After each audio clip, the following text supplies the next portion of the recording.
My girlfriend rolled her eyes and said, "You're not my father. I don't need a curfew. After coming home at dawn."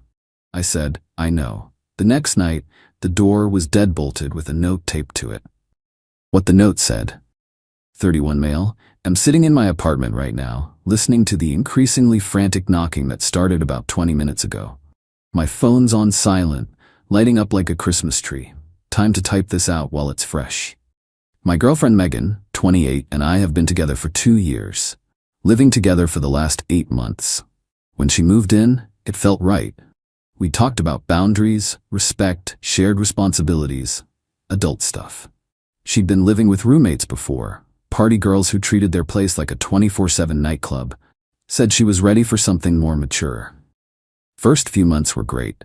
Quiet nights in, cooking together, building something real. Then about 2 months ago, her old roommate Tessa started going through a breakup. Suddenly Megan was needed for emergency girls' nights. Fine, we all need friends during tough times, but emergency nights became regular nights. Twice a week became 4. Coming home at midnight became 2 a.m., became 4 a.m., became not coming home at all sometimes. Last weekend was the breaking point. Friday night, she left around 9 p.m. "Megan, Tessa needs me tonight. Don't wait up." "When will you be back?" "Not sure. Late probably." Didn't hear from her all night. No texts, calls going straight to voicemail. Finally dragged myself to bed around 3 a.m., worried sick. Woke up at 6:30 to the sound of keys fumbling at the door. She stumbled in, shoes in hand, makeup smeared. "Me, where were you? I was worried." Megan, laughing, "God, you sound like my dad." Me, "I texted you 5 times, called twice. Phone died, chill."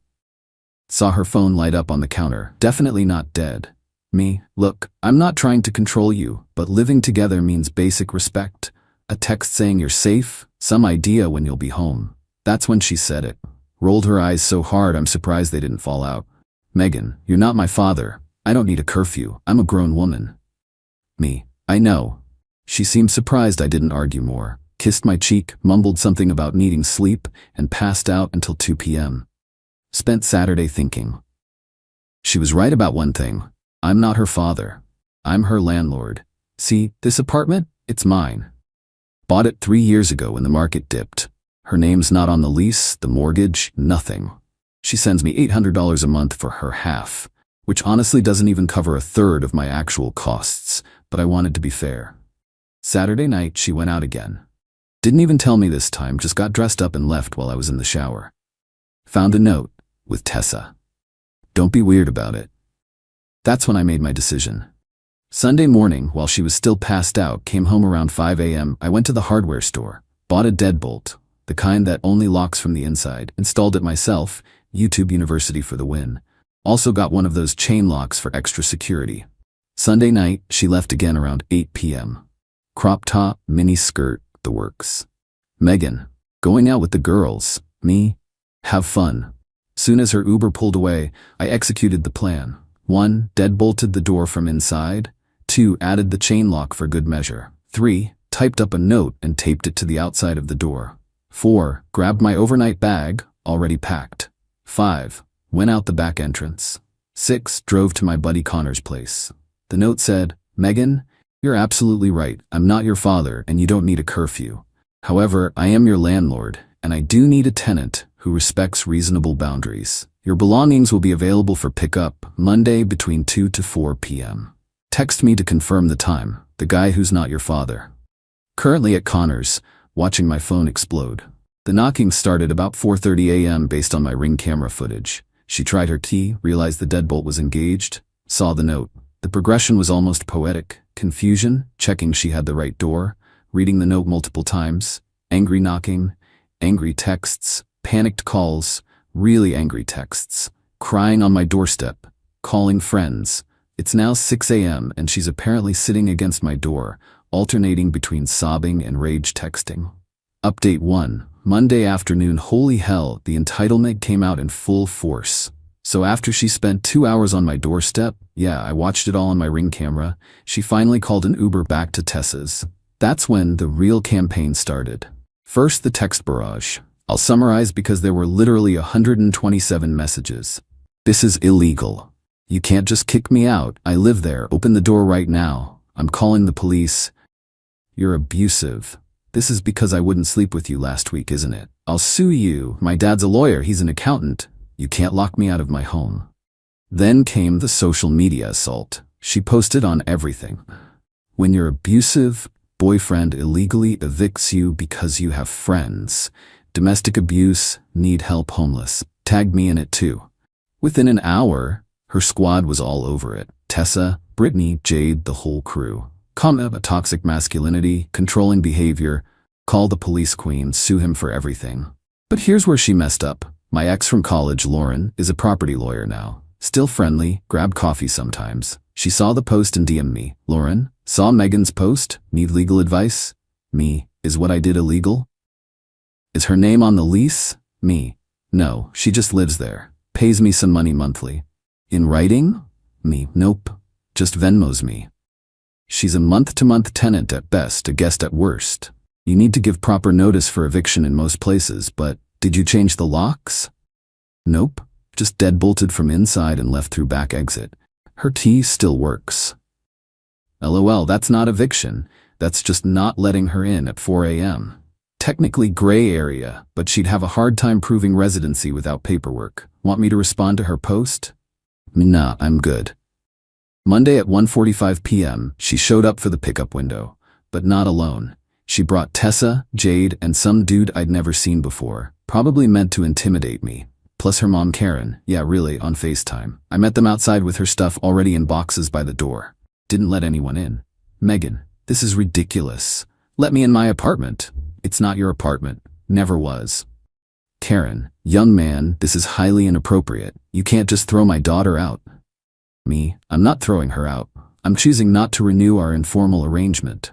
Mystery dude stepped forward. Bro, just let her get her stuff, and we can talk about this like adults. Her stuff is right here. All packed. Megan, you went through my things? I packed what was yours. Left anything questionable in the boxes for you to sort. This is probably illegal. We should call the cops. Please do. I'll show them the lease with only my name, the mortgage in only my name, and explain how she has no documentation proving residency. They backed down on that threat real quick, but then Megan played what she thought was her ace. Megan, I've been paying rent. I have proof. Me, you've been contributing to household expenses as my girlfriend. Never signed anything. Those Venmo notes saying for food and stuff don't exactly scream tenant rights. This was true. She'd always been weird about putting rent in the notes, said it felt too formal. Always wrote random stuff like for groceries or utilities and things. Worked in my favor now. Mystery dude started loading boxes while Megan spiraled. Megan, where am I supposed to go? Not my father, not my problem. Megan, I can't believe you're doing this over me going out. I'm doing this because you said you don't need to respect basic boundaries. You were right, you don't, in your own place. Update 2, Wednesday. The extinction burst was magnificent. After Monday's pickup, I thought it was over. Changed my door code, smart lock for the win, figured she'd crash with Tessa and move on. Nope. Tuesday morning, 7 a.m., I'm getting ready for work when I hear commotion outside. Look out the window, there's a cop car. Megan's there with 2 officers gesturing wildly at my building. I went down to meet them, already knowing what this was about. Officer, this young lady says she's been illegally evicted from this residence. I see. Officer, I own this apartment. Here's the deed on my phone. She's never been on any lease or legal document. Ma'am, do you have any proof of residency? Lease? Mail with this address? I changed my address to here. Checked the system. When? Like, last month? She'd been living there 8 months and only changed her address last month. Even the cops looked skeptical. Me, she was a guest who stayed over frequently. We broke up. I asked her to leave. Officer 2, do you have any documentation of a landlord-tenant relationship? Megan showed them the Venmo payments. The cops literally zoomed in on the notes. Officer, these say pizza money and for wine and Netflix. This isn't rent. But I lived there. Ma'am, staying somewhere doesn't automatically give you tenant rights. Without documentation, this is a civil matter at best. They left. Megan stomped off screaming about lawyers. But Tuesday afternoon is when she went nuclear. I got a call from my building management. Someone had reported suspicious activity in my unit, said they saw multiple people coming and going at all hours, and suspected I was running an Airbnb illegally. Building manager, we need to investigate this complaint. Sure, here's my ring footage from the last month, showing it's just me and my now ex-girlfriend. Also, here's her social media showing she's trying to get back at me. Building manager reviewed everything, saw it was BS, and actually gave Emmy a heads up. Just so you know, she also tried to convince the front desk she still lived here. We had to ban her from the property. Tuesday night, it escalated. She created a TikTok, a whole-ass TikTok about being homeless because my ex is a controlling narcissist. Went mini viral in our city, 50K views overnight. But the comments weren't what she expected. Girl, why didn't you have your name on anything after 8 months? No lease, no mail, sounds like you were a guest who overstayed. Maybe don't come home at 5 a.m. if you want housing security. Team landlord on this one, bah. She dirty deleted it by Wednesday morning. Then came the final boss move. Wednesday afternoon, I get a text from an unknown number. This is Thomas Garrett, attorney at law. I represent Miss Megan Walsh in the matter of her illegal eviction. Please contact me immediately to discuss resolution. I forwarded it to Lauren, property lawyer X. She called me laughing. Lauren, I know Tom Garrett. He's a personal injury lawyer who advertises on bus stops. Did a quick search. He's never handled a housing case in his life. Me, should I respond? I'll handle it. Pro bono, this'll be fun. She sent a beautiful response outlining, no landlord-tenant relationship existed. No lease, no documentation, no formal agreement. Megan was a licensee at best, whose license was revoked. The apartment is my separate property. Any further harassment would result in a restraining order. Within 2 hours, unknown number texts. Upon review, we will not be pursuing this matter. Megan's mom called me directly after that. Different tone entirely. Karen, David, I just found out the whole story. Megan told me you two had a lease together. We didn't. I see that now. She also failed to mention the coming home at dawn issue. I'm sorry. She's staying with me now, and we're going to have some serious conversations about responsibility. First reasonable thing anyone in that family had said. Update 3, Friday. Just when I thought it was dying down, Megan pulled the ultimate entitled move. Thursday was quiet. Too quiet. Should have known she was planning something. Friday morning, I wake up to 47 missed calls. Not from Megan, from my credit card company. Sir, we're calling about unusual activity on your account. Did you authorize a $3,200 purchase at luxhandbags.com? My blood went cold. Check my credit card app. 5 luxury purchases in the last 12 hours. Designer bags, shoes, jewelry, almost $8,000 total. That's when it hit me. She'd had my credit card info saved on her laptop for when she'd order food for us. Never removed it. Called the fraud department, had everything frozen and disputed. Then texted her. Me, using my credit card is fraud. Return everything or I'm filing a police report. Megan, I don't know what you're talking about. Me, the orders went to Tessa's address, where you're staying. Prove it was me. Okay, filed the police report. Gave them the screenshots of her, basically admitting it. The shipping addresses, the timeline, orders started right after her fake lawyer backed down. But here's the beautiful part. Tessa's apartment complex has package lockers with cameras. My credit card company's fraud department subpoenaed the footage as part of their investigation. Got a call from the detective Friday afternoon. Sir, we have footage of Miss Walsh collecting multiple packages from the delivery locker. We also have her on camera opening them in the lobby and taking photos with the merchandise. She'd been flexing her fraud purchases on Instagram. Private account, but Brittany, one of her squad who apparently has morals, sent me screenshots. Megan posing with gifts from a new friend who appreciates me. Detective, this is felony fraud over $5,000. We'll be arresting Ms. Walsh today. 2 hours later, Megan calls from the police station. Megan, I need you to drop the charges. I need you to respect boundaries. Guess we're both disappointed. This is insane over some stupid purchases. I was gonna pay you back. When? After you got a lease? Oh wait. This will ruin my life. I'll have a record. Should have thought about that before committing credit card fraud. You're seriously going to let me go to jail over this? I'm seriously going to let you face consequences for your actions. Novel concept, I know. Her mom called next, begging, then Tessa, then random numbers I'm assuming were other friends, all blocked. But the best part, remember her TikTok that went mini viral? Someone found it and made a response video with her mugshot. POV, you commit fraud because your ex asked you to text when you'll be home. 2.3 million views. Final update, 2 weeks later.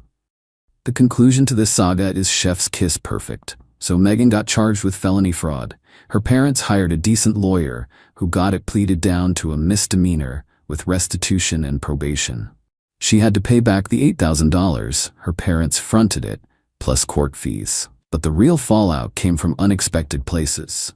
Remember how she was staying with Tessa? Well, Tessa's landlord saw the arrest report. Small community, word travels. Turns out Tessa's lease has a clause about no additional occupants for more than 7 consecutive days without approval, and something about criminal activity being grounds for eviction.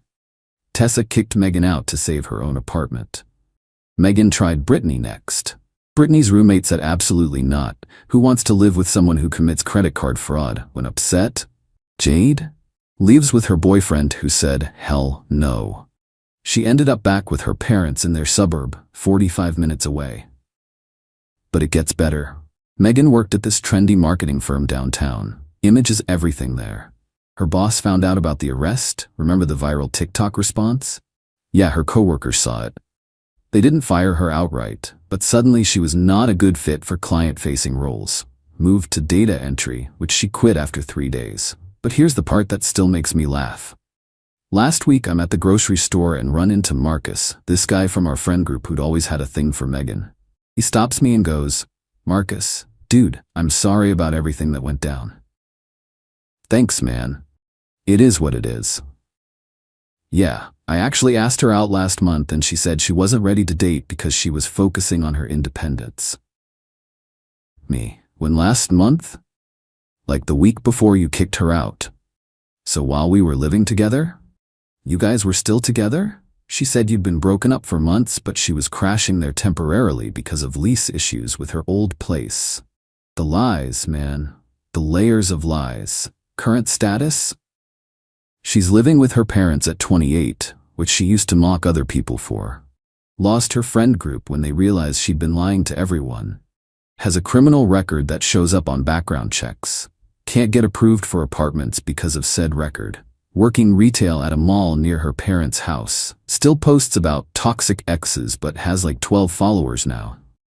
Meanwhile, I repainted the apartment and it's never looked better.